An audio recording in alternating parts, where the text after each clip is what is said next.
न जाने ये बेटी भी क्या अजीब चीज होती है।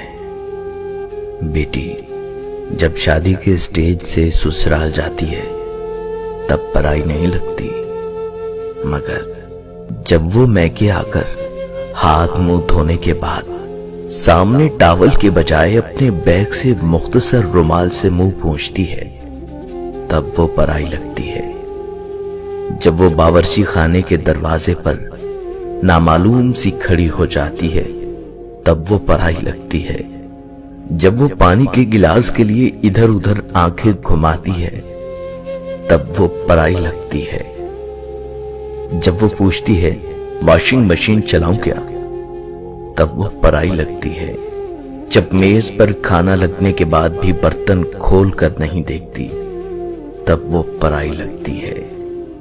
जब पैसे गिनते वक्त अपनी नजरें चुराती है तब वो पराई लगती है। जब बात बात पर गैर जरूरी कहे लगाकर खुश होने का ड्रामा करती है तब वो पराई लगती है। और लौटते वक्त अब कब आएगी, इसके जवाब में देखो कब आना होता है, ये जवाब देती है। तब हमेशा के लिए पराई हो गई ऐसे लगती है।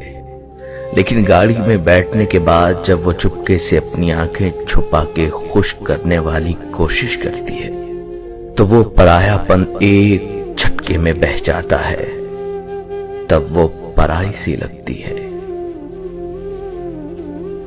अरे नहीं चाहिए हिस्सा भैया, मेरा मायका सजाए रखना, कुछ न देना मुझे, सिर्फ मोहब्बत बरकरार रखना।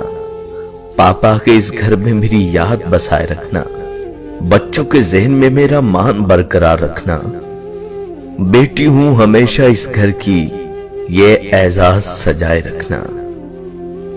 बेटी से मां का सफर, बेफिक्री से फिक्र का सफर, रोने से खामोश कराने का सफर, गुस्से से तहम्मुल का सफर। पहले जो आंचल में छुप जाया करती थी आज किसी को आंचल में छुपा लेती है। पहले जो उंगली पे गर्म लगने से घर को सर पे उठाया करती थी आज हाथ जल जाने पर भी खाना बनाया करती है। पहले जो छोटी छोटी बातों पे रोज जाया करती थी आज वो बड़ी बड़ी बातों को जहन में छुपाया करती है। पहले भाई दोस्तों से लड़ लिया करती थी आज उनसे बात करने को भी तरस जाती है।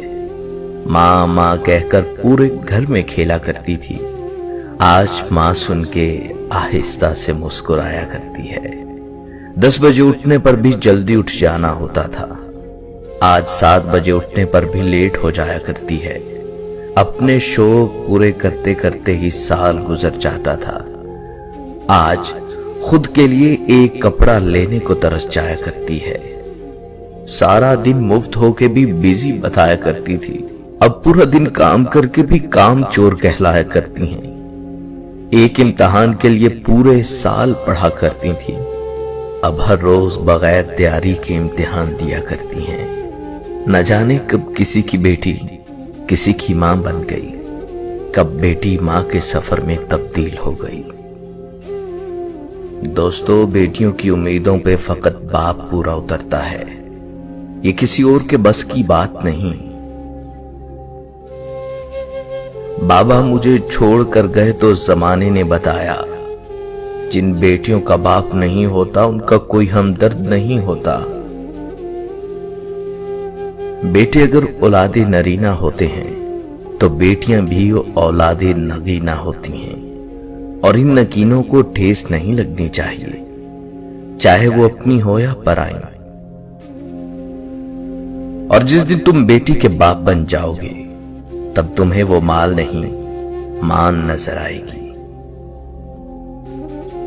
हर बेटी का बाप बादशाह नहीं होता पर हर बेटी अपने बाप के लिए शहजादी जरूर होती है। बेटियों का दुख समझना बड़ा मुश्किल है, उनके लिए तो उसी घर में जगह नहीं रहती जहां वो पैदा होती हैं। बेटे नेमत हैं और नेमतों का हिसाब लिया जाएगा। बेटियां रहमत हैं और रहमत का कोई हिसाब नहीं। بیٹیاں پھولوں کی طرح ہوتی ہیں اور یہ پھول آپ کے گھر کی زینت ہیں۔ بیٹی رحمت کا دروازہ، بخشش کا ذریعہ اور جہنم کی ڈھال ہے۔ بیٹی کی قدر کریں۔ بیٹیاں سب کے نصیب میں کہاں ہوتی ہیں؟ گھر جو خدا کو پسند آ جائے وہاں ہوتی ہیں۔ بیٹی اللہ کی رحمت ہوتی ہے اور رحمت کبھی بوجھ نہیں ہوتی۔